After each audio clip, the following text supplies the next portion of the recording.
Imagine un instant que ta vie est un bateau. Tu avances, tu as un cap, un objectif.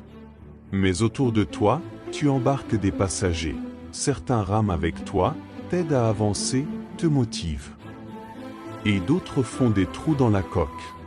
À qui choisis-tu de donner de la place dans ton bateau? Alors avant d'entrer dans le concret, fais-moi une promesse. Engage-toi, pas envers moi, mais envers toi-même. Si tu es là, c'est pour une bonne raison. Ce n'est pas par hasard que tu es tombé sur cette vidéo à ce moment précis. Je vais te demander 4 choses très importantes. 1. Abonne-toi à cette chaîne maintenant car ce que tu vas entendre ici, tu ne l'entendras nulle part ailleurs avec cette intensité. 2. Appuie sur j'aime, pas pour flatter l'algorithme, mais pour affirmer ton engagement à choisir la voie de la sagesse, mais de vrai.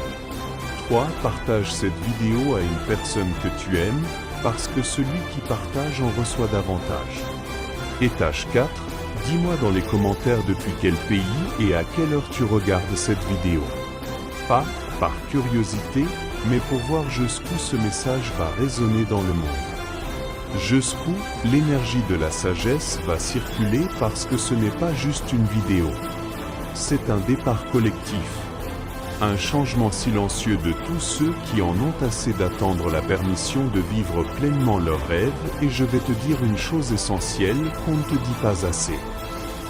On devient très souvent le reflet des personnes qu'on fréquente le plus. Leur mentalité glisse dans la tienne.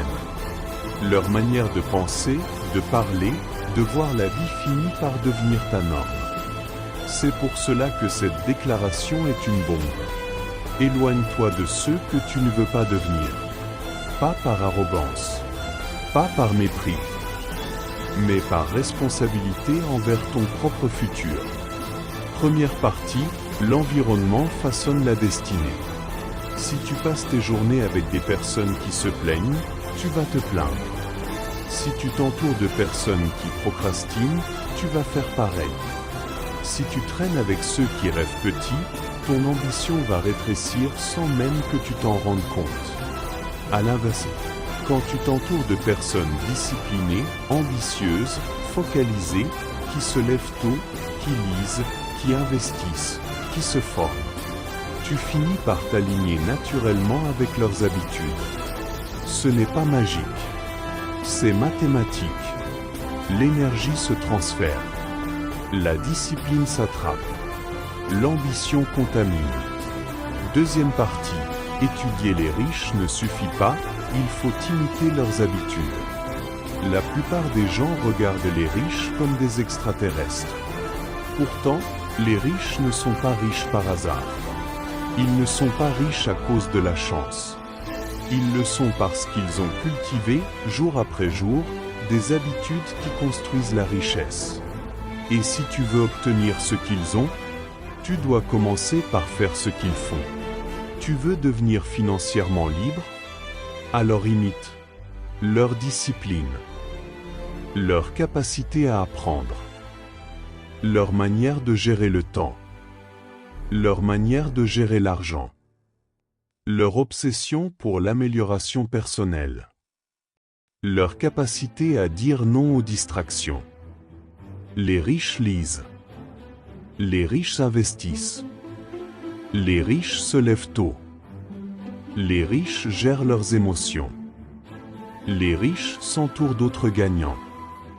Si tu ne changes pas tes habitudes, rien ne changera dans ta vie, même si tu pries, même si tu espères, même si tu rêves grand.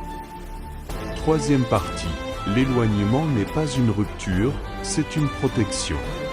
Tu n'as pas besoin de couper tout contact. Tu n'as pas besoin de bloquer qui que ce soit. Tu as juste besoin de reprioriser. Tu peux aimer certaines personnes sans les laisser influencer ton avenir. Tu peux respecter certains proches sans adopter leur vision limitée. Tu peux rester poli et présent sans leur donner accès à ton mental, à ton énergie, à ton quotidien. Éloigne-toi mentalement. Éloigne-toi spirituellement. Éloigne-toi dans tes habitudes, dans ton emploi du temps, dans tes choix. Fais-le pour toi. Fais-le pour la personne que tu veux devenir. Quatrième partie, la règle du 5, ton avenir dépend de ton entourage. Jim Rohn disait, tu es la moyenne des 5 personnes que tu fréquentes le plus. Alors pose-toi la question maintenant. Qui sont tes 5?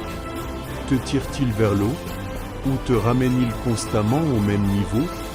Si tu veux devenir riche, entoure-toi de personnes qui parlent d'investissement, pas de ragots. Si tu veux devenir discipliné, rapproche-toi de ceux qui se lèvent tôt, pas de ceux qui vivent au hasard. Si tu veux réussir, cherche les personnes qui t'inspirent, pas celles qui t'épuisent. Cinquième partie, si tu veux changer ta vie, change ton entourage et change tes habitudes. Tu ne peux pas marcher avec les perdants et espérer gagner. Tu ne peux pas imiter les habitudes des pauvres et rêver la vie des riches. Tu ne peux pas penser comme les faibles et agir comme les champions. La richesse commence dans l'habitude, pas dans l'argent. Le succès commence dans l'environnement, pas dans les opportunités. La transformation commence dans ton quotidien, pas dans ton futur. Alors aujourd'hui, prends une décision. Change ton cercle. Change ton rythme. Change tes habitudes. Imite ce que font les riches. Fais-le chaque jour. Fais le même quand personne ne regarde. Fais le même quand c'est difficile. Parce que tôt ou tard, les habitudes que tu cultives aujourd'hui vont devenir la vie que tu vis. Si cet enseignement t'a plu, laisse-moi un commentaire et si c'est la première fois que tu m'écoutes, abonne-toi pour continuer à apprendre et surtout partage à tes amis pour qu'ensemble nous réussissons tous.